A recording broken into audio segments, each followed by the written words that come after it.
I'm going to introduce you to you who we have with us today. First of all, three speakers from NAMI. NAMI is the National Alliance on Mental Illness. NAMI is the gold standard in mental health programs, training, support groups, and advocacy for those struggling with their mental health and for their families and friends. We have Ivy, who is with NAMI, and Dan, and Jeremy. And I'm now going to turn this over to Ivy. For many of us, when you first start trying to navigate mental health, life with a mental health condition, mental illness in your family or personally, you'll find that there's so much out there. People say, go get help, but it's hard to know, exactly where to turn and exactly what will be most helpful to you. And we'll be speaking to you today about what we do at NAMI. My name is Abhi Agarwal. So I am currently a volunteer and a board member with NAMI Wake County. My journey with mental health began when I was in high school, and my older brother had started going through some mental health challenges, and we didn't really know what to do at the time. And the first place we Googled, NAMI popped up, and at that time, we were dealing with challenges around medication, challenges around finding providers, around diagnoses, and it was very overwhelming. We also experienced side effects, and then knowing kind of whom to find help from when we found that some providers weren't able to give us the answers. NAMI was a great resource for that. And just understanding, NAMI does a great job of compiling a lot of information into kind of making sure you have at least know enough to be dangerous about everything you need to know, right? So there's a lot of specific things you might want to find out more about, but at least, hey, do I know everything I need to know? NAMI was wonderful. Hi again, my name is Dan Seaver. I've lived in Wake County now for 4 years this month. So after all these years of moving around in business and feeling like, I think we were raising 4 great children and everything was going well, one of the children was just a little different than the rest of them. And, if you're a parent, you realize that you sometimes just scratch your head and say, how can they both be raised in the same place? They act so differently. Well, this one was acting differently for a reason, and we didn't know it. And of course, early on at this time when this was going on, the doctor said, oh, it's ADHD. We'll just give him ADHD medication, which years later we found out was the wrong diagnosis. And what we were giving him was actually poison to him because it was actually the opposite of what he should have been receiving. And so this went on for years and years and just started getting worse and worse. And now we're living in Colorado Springs, Colorado in the last 10 years. And we started hitting a crisis point. And, my wife and I are talking and we're trying, we're doing things, we're working as hard as we can, and we just can't help. We just don't know what to do, and we can't help our own child.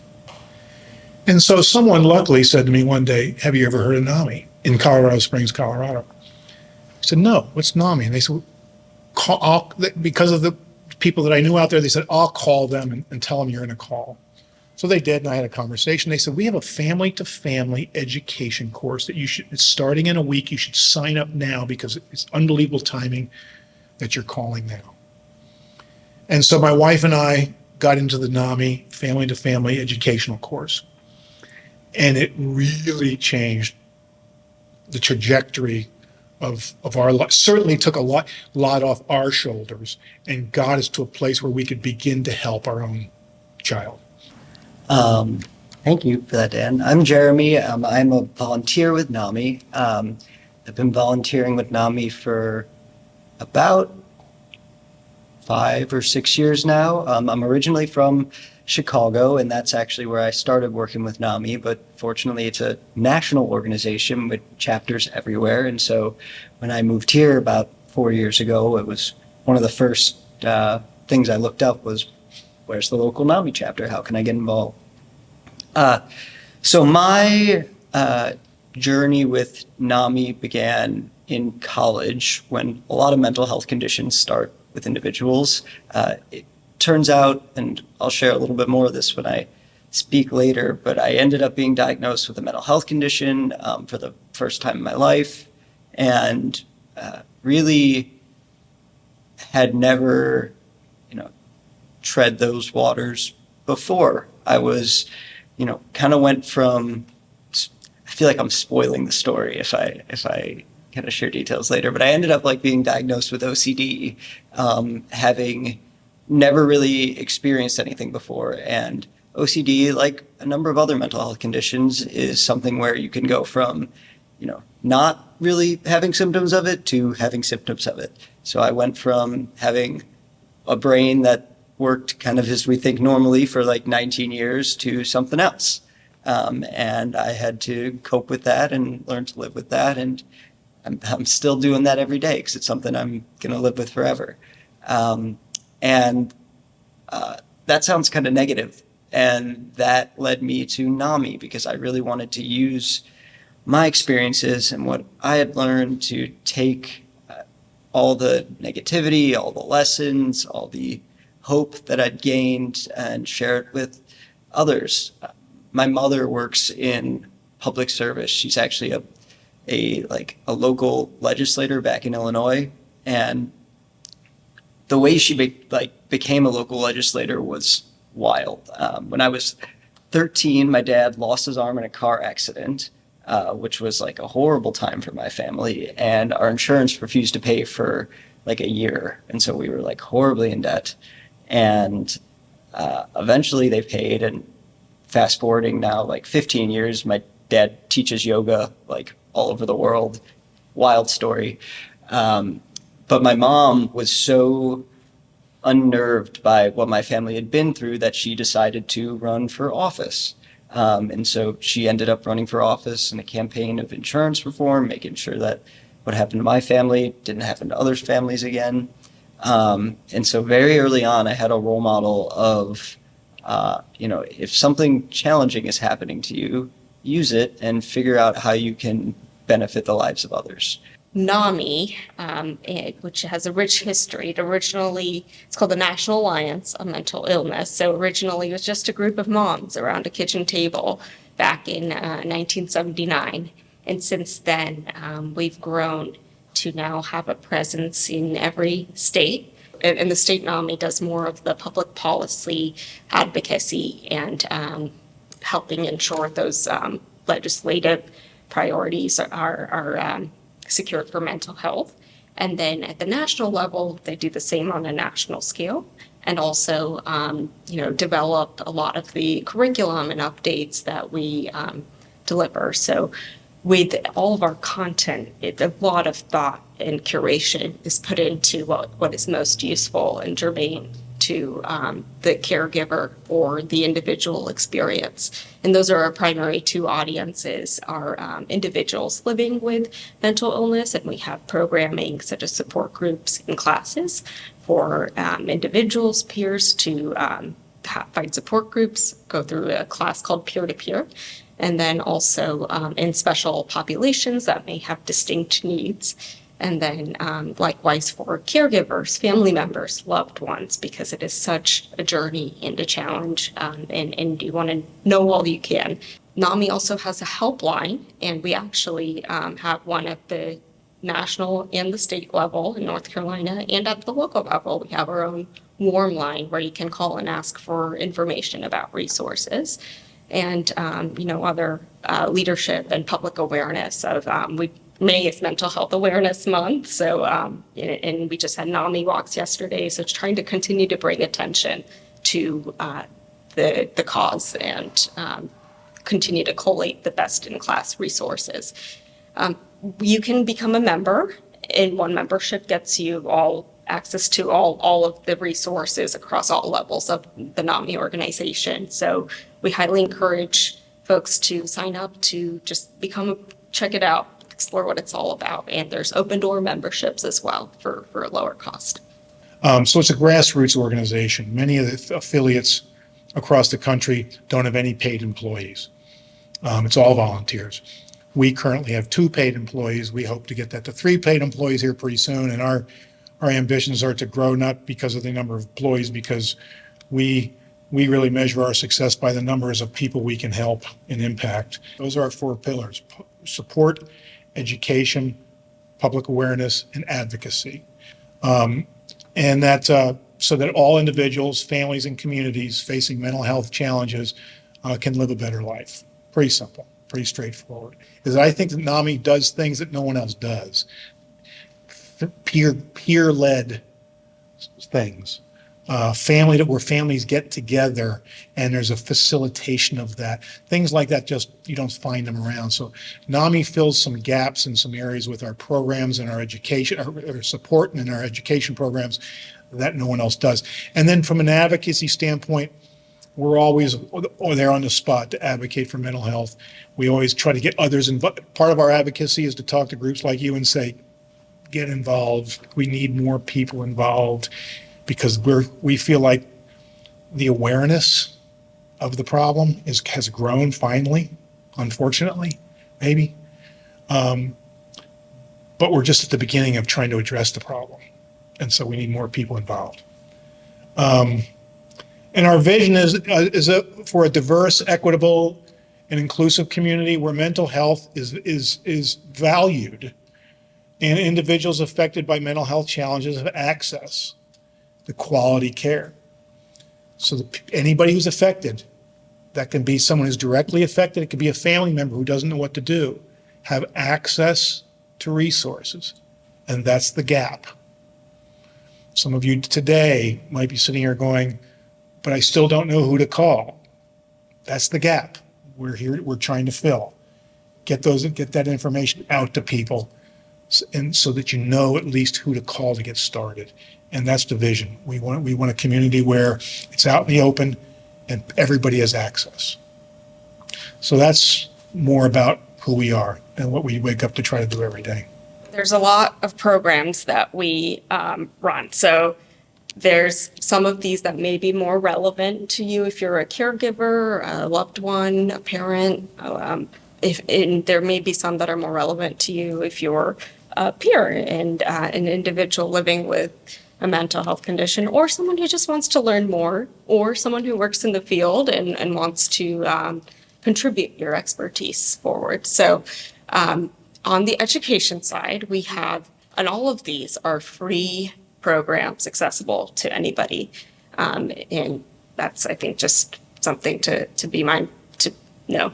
So our family to family program is an 8-week class that meets once a week for 2 hours, where we speak about, and it's led by other families who've been through their own mental health journey as parents, loved ones, caregivers, to explain kind of what mental health is, how to navigate life with mental health conditions. And we'll cover more about what that covers later on. Similarly, peer-to-peer is a class for individuals living with mental health conditions and mental illness, mental health challenges on how to navigate your own recovery. And both of those classes provide community, and then we also have parallel support groups that you can join to continue that on. Basics is another program that's for loved ones, caregivers, parents of youth under the age of 22. That is all about kind of the unique challenges around navigating mental health as youth, dealing with the school system, other systems you may have to work through. Then we have other educational programming, kind of ad hoc with expert webinars. We also educate our law enforcement community on how to handle encounters that are with behavioral health needs and do crisis intervention training. So in Wake County and in most of North Carolina, there are crisis intervention trained teams. And if you ever have a need to engage with law enforcement, you can ask for a CIT trained team. And we are part of that, making sure that that's available. And then other outreach and speaking events. On the support side, we have a family support group that meets every week, Tuesday evenings, to check in and provide recurring kind of touch points and the opportunity to share, ask questions, discuss challenging experiences you're having as a caregiver and find the support and, kind of unload a little bit, but also, come back to that place of empathy that's so important on the family side. And then same for peers, for individuals, we have a connection support group for finding community and discussing the challenges of living with mental health. That meets Wednesday evenings, our connection support group. Then we have some specific groups for different unique needs. So we have actually one of only a handful of such groups in the country for survivors of suicide attempts and suicidal ideation. And that's a unique space to discuss some really heavy topics that other parts of the mental health world may not be open to, and more trained volunteers facilitating that. And all of these are led by kind of the connection support group led by someone with that experience, or SOSA group, facilitated by someone who also experiences those challenges. And then we have a stress and anxiety support group. If your challenges are more around stress and anxiety, to discuss those. And then in another group we partner with for LGBTQIA population. So that's a unique community, and you want to know that you're in a space where it's safe and open and welcome to talk about unique challenges there. And then also a helpline where it's not 24/7, it's a warm line, so you can call us and we'll call you back about any resources you might want help understanding or access to in navigating the local community. And then we have some awareness presentation programs. So we have in our own voices where people living with mental health conditions can come talk about their experience and their journey and kind of help destigmatize mental health, explain kind of behind the curtain, what's it all about, and speak about it openly in a public setting. Ending the Silence is more focused on youth, and Jeremy, maybe you want to talk more about that later, but great for schools, churches, kind of dealing with engaging youth as well, and delivered by joint youth and adult presenters. And then NAMI Smarts and public policy initiatives where they're really targeted at legislators and explaining the importance of mental health. So quite a lot in there, but just so you know, this is part of what we do here in NAMI Wake. If you're interested in engaging in any of that, we would welcome you. And then getting more into our, on the next slides, our programs are targeted towards family. Oh, actually, our team here, we have Mark, maybe at the end, Mark, if you want to do an intro and explain, and then it's more of the team. So in the next slides, we'll get into more of our family programs, as we understand some of you are interested in those. So a family-to-family class is cohort-based, meets for 8 weeks at a time. We do those virtually and are hoping to start one in person soon. And there's a lot that we cover around understanding mental health conditions, understanding kind of the biological processes involved, understanding how to, what the diagnoses mean and how to talk about those diagnoses, then getting into kind of navigating life with any of those conditions. How are you navigating crises? How are you navigating talking to providers, advocating for yourself when you're getting care, navigating the spectrum of care options. One thing, and then a big part for me was really solving the communication challenges that happen when trying to communicate with someone with mental health challenges. Oftentimes it can be fraught in a family when you're not meeting eye to eye, or communication has dropped off. So really practicing and discussing best practices to try and communicating, and then setting up kind of lifestyle changes and how you might do so. In addition to everything you learn, as Avi was just going through those things, for us, we got as much out of the people we were there with. Because some of these people, the facilitators of this course would usually be a family. In our case, it was a couple who had been through this for years and had dedicated themselves now to being facilitators of this. What we learned from the people that we were with was as valuable to us because they were really boots on the ground stuff. Like, have you tried this doctor? Or have you called, don't go to that place? We do CIT training, crisis intervention training with law enforcement.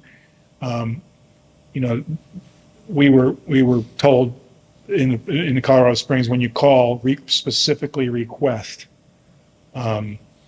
CIT trained, or if they have, sometimes they have social workers that'll go with you. And I wish we would have known that before we called the first time, because when someone's in crisis and someone shows up at the door with a gun and a badge, it's the exact opposite of what they needed to see. And so they spin up instead of spin down. And officers are they're trained to, when they go into a room, take the room over.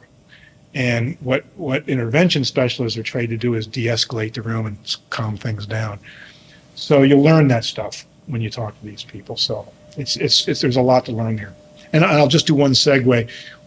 In this we're now talking about education and the support groups. We'll talk, somebody's going to mention family-to-family support groups. I just realized when we were sitting here talking today that I was probably in both and didn't even know it. We did the education, and then we got to know these people, and once a month we'd get together, we'd have a potluck at someone's house, and we would talk and have a good time and talk about our loved ones and learn something, and maybe see you next month, whose house is it next month, and we do it again next month. And I guess that was our support group, and I didn't even know I was in a support group.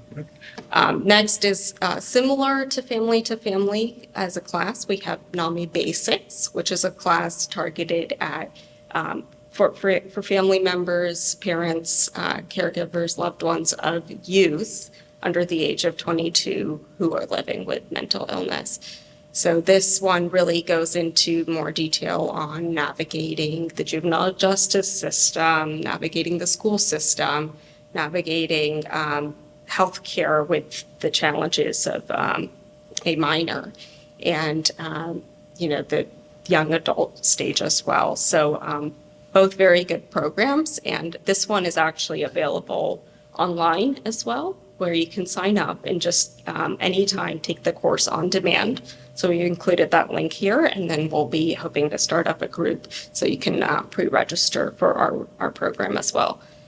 And then the next one, as Dan mentioned, is the family support group. So that is every week, Tuesday evenings, we meet 60 to 90 minutes and talk about the challenges and of being a family member, and getting to it's been actually studied that this group helps both the course and the group help people be more empathetic and find more passion and energy for the challenges of their unique situations through this, and embrace their challenges here. So the community piece is so critical, and it's a safe space to talk about what you're going through with others who are also going through their own journeys here.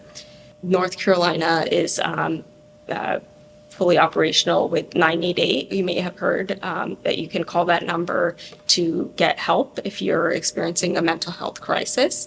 You could previously, 911 and asking for CIT was the best option. Now this is a great option. And with crisis, if you need to go to get care somewhere, there's mobile crisis teams, there's walk-in centers, there's behavioral health urgent care centers, so you don't necessarily need to go to the emergency room, and these resources can help you navigate that. And if you just want to talk to a peer instead of a trained counselor, there's also a peer warm line that North Carolina recently launched. And then NAMI has their own national crisis guide on what you need to do to be prepared for a crisis. And NAMI also has a information helpline.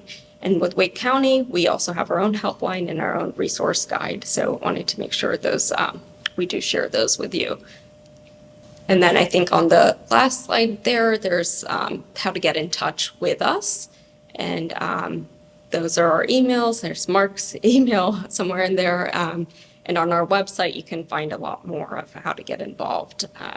Hi everyone. I'm a surprise guest. I didn't think I'd be able to make it, but Mark Simon, new executive director for NAMI Wake County. I started, I think, just over 2 months ago. So I've been a pretty busy couple months. I've been involved with NAMI for about 16 years. First came into NAMI in 2008 during a particularly low point in my life. I'm an individual with lived experience and was struggling a lot, and I had dealt with the hospitalization. And when I got out of the hospital, they gave me a packet of resources because I didn't know where else to go. And in that resource guide was NAMI, and specifically NAMI's peer-to-peer class, which we've already touched on a couple times. So I enrolled in a class. At that time, it was a 12-week class. It's now been consolidated to 8 weeks.